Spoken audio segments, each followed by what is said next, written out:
एक समय की बात है, प्राचीन भारत में गौतम बुद्ध अपने शिष्यों के साथ एक छोटे से गांव में प्रवास कर रहे थे। उस समय गांव के लोग अनेक प्रकार की कठिनाइयों और मानसिक तनाव से गुजर रहे थे। उन्हें चिंता, डर और आलस्य ने घेर रखा था।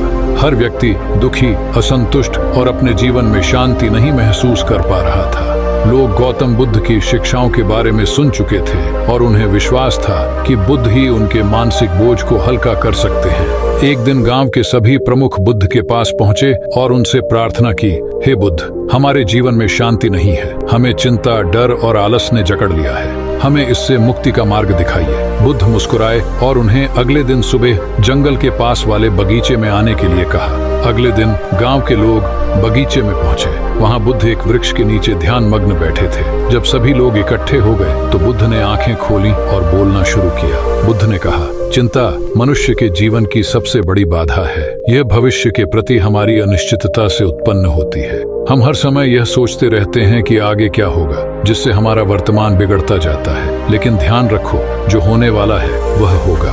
भविष्य की चिंता हमें केवल वर्तमान से दूर करती है। उन्होंने एक छोटे से बीज का उदाहरण दिया। बुद्ध ने पूछा, यदि आप एक बीज लगाते हो तो क्या आप उस बीज से तुरंत फल की उम्मीद कर सकते हो? गांव के लोग चकित होकर बोले, नहीं भगवान, बीज को बढ़ने, पानी और धूप की आवश्यकता होती है। बुद्ध ने उत्तर दिया, इसी प्रकार आपके कर्म भी एक बीज की तरह होते हैं। आप अपना कार्य करें और परिणाम की चिंता किए बिना धैर्य पूर्वक प्रतीक्षा करें। यह चिंता मुक्त जीवन जीने का पहला कदम है। बुद्ध ने उन्हें सिखाया कि चिंता का समाधान वर्तमान में जीने में है।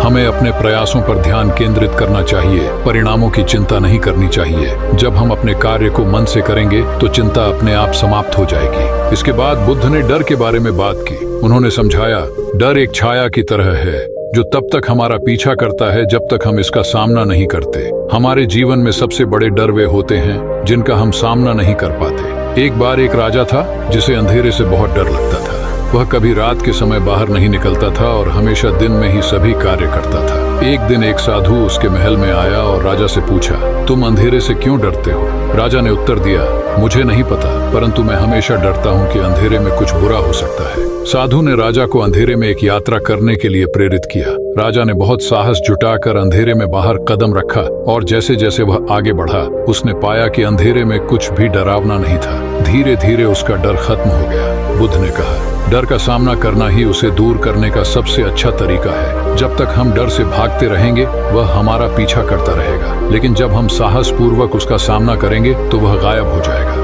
इसलिए अपने डर से मत भागो, उसका सामना करो और देखो कि वह कितना छोटा है। फिर बुद्ध ने आलस्य के बारे में बात की। उन्होंने कहा, आलस्य हमारे आत्मविकास का सबसे बड़ा दुश्मन है। यह हमारी ऊर्जा को नष्ट करता है और हमें किसी भी कार्य में असफलता की ओर धकेलता है। बुद्ध ने अपने शिष्यों की ओर देखा और उनसे पूछा, क्या कोई ऐसा शिष्य है जो अपने आलस्य को दूर करना चाहता है? एक युवा शिष्य खड़ा हुआ और बोला, भगवान, मैं अक्सर आलसी हो जाता हूँ। मुझे कोई भी काम करने में देरी लगती है और मैं हमेशा थका हुआ महसूस करता हूँ। मुझे इससे कैसे छुटकारा मिले? बुद्ध ने उसे कहा, आलस्य से मुक्ति का एक ही उपाय है, कार्य में लगन। जो व्यक्ति अपने कार्य में रुचि रखता है वह कभी आलसी नहीं होता। आलस्य तब आता है जब हम अपने जीवन का कोई उद्देश्य नहीं बनाते। जब हमारा मन किसी कार्य में पूरी तरह से जुड़ जाता है तब आलस्य का कोई स्थान नहीं रहता। बुद्ध ने उसे एक छोटी सी बात बताई, जब तुम अपने दिन की शुरुआत करो तो सबसे पहले यह सोचो कि तुमने आज क्या सकारात्मक कार्य किया। यदि तुम हर दिन एक नया लक्ष्य बनाकर काम करोगे तो आलस्य तुमसे दूर भागेगा। बुद्ध ने गांव के लोगों को ध्यान करने का भी मार्ग बताया।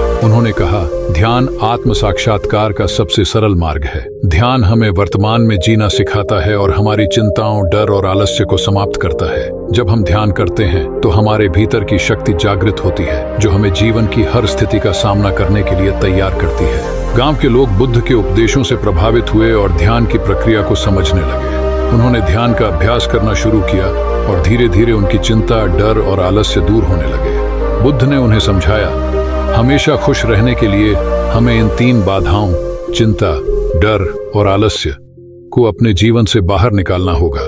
जब हम वर्तमान में जीना सीखते हैं, डर का सामना करते हैं और अपने जीवन का उद्देश्य तय करते हैं, तब हमें सच्ची शांति और खुशी मिलती है। गांव के लोगों ने बुद्ध की शिक्षाओं को अपनाया और उनके जीवन में सकारात्मक बदलाव आने लगे।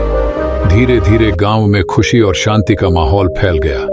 इस कहानी का सार यही है कि चिंता, डर और आलस्य को दूर करने के लिए हमें आत्म साक्षात्कार और ध्यान का सहारा लेना चाहिए। जब हम वर्तमान में जीना सीखते हैं, अपने डर का सामना करते हैं और अपने जीवन का उद्देश्य बनाते हैं, तब हमें सच्ची शांति और खुशी प्राप्त होती है। गौतम बुद्ध की शिक्षाओं ने उस गांव के लोगों के जीवन को बदल दिया और वे हमेशा खुश रहने का रहस्य समझ गए। हर दिन को एक नए अवसर की तरह देखो और अपनी चिंताओं, डर और आलस्य को पीछे छोड़कर खुशी का स्वागत करो।